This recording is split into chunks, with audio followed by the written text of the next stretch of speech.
పార్టీలో వివిధ హోదాలలో పదవుల నియామకం, అదేవిధంగా ఉప ఎన్నికలలో తీసుకోవాల్సిన చర్యలు, వేసుకోవాల్సిన ప్రణాళికలు, అభ్యర్థి నిర్ణయం విషయంలో, అదేవిధంగా పార్టీలో అంతర్గత క్రమశిక్షణ విషయంలో సుదీర్ఘమైన చర్చలు జరిగినాయి.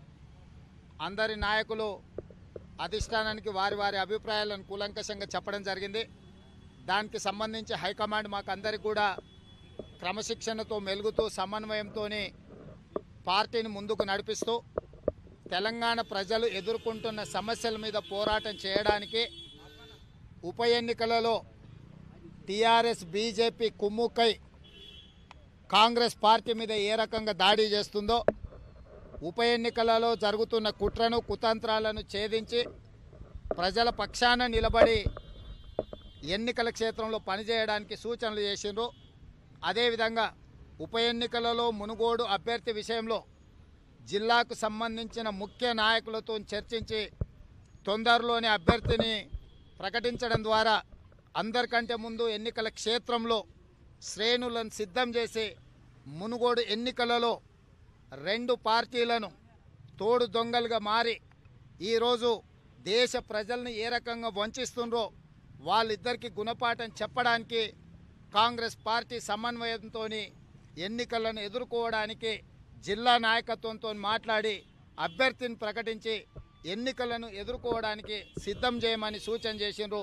తొందరలోనే నల్గొండ ఎన్నికలలో అభ్యర్థిని ప్రకటించి క్షేత్రస్థాయిలో ముందుకెళ్ళి ఎన్నికలలో కాంగ్రెస్ పార్టీని గెలిపించే ప్రయత్నం చేస్తామని చెప్పి మేమందరం కూడా అధిష్టానానికి చెప్పడం జరిగింది. క్షేత్రస్థాయిలో మేమందరం కలిసి పనిచేసి పార్టీ గెలుపు కోసం కృషి చేస్తాం. ఇవాళ సమావేశానికి కోమటిరెడ్డి వెంకటరెడ్డి గారు హాజరు కాలేదు. దాని గురించి సోనియా గాంధీ గారికి ఒక లేఖ రాశారు. ఇప్పుడు వారి సమయాభావం వల్ల అత్యవసరంగా ఏర్పాటు చేసిన సమావేశం వల్ల వారు రాలేకపోయినారు. వారితో చర్చించడానికి కూడా పార్టీకి సంబంధించిన ఏఐసిసి నాయకులు వారిని వెళ్ళి కలుస్తారు. వారు మా పార్లమెంట్ సభ్యులు, మా పార్టీలో అత్యంత కీలకమైన ముఖ్యమైన సీనియర్ నేత. వారి ఆలోచనలను, వారి ఆవేదనను అన్నిటిని పరిగణలోకి తీసుకొని వాటికి శాశ్వత పరిష్కారం చూపించి ఎన్నికల విషయంలో కానీ ప్రజా సమస్యల పోరాటం విషయంలో కానీ వెంకటరెడ్డి గారిని కలుపుకొని ముందుకెళ్లాలని చెప్పి పార్టీలో చర్చ జరిగింది. తొందరలోనే వారిని వెళ్ళి పార్టీ ముఖ్య నాయకులు కలుస్తారు, వారి ఆలోచనను పంచుకుంటారు, వారి సూచనలు తీసుకొని అభ్యర్థిని ఫైనల్ చేసి ఎన్నికల క్షేత్రంలో పనిచేయడం జరుగుతుంది.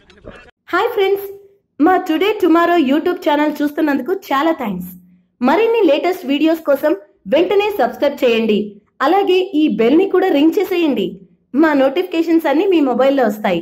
అలాగే మా వీడియోస్ మీకు నచ్చితే లైక్ చేయండి, షేర్ చేయండి, నచ్చకపోతే కామెంట్ చేయండి.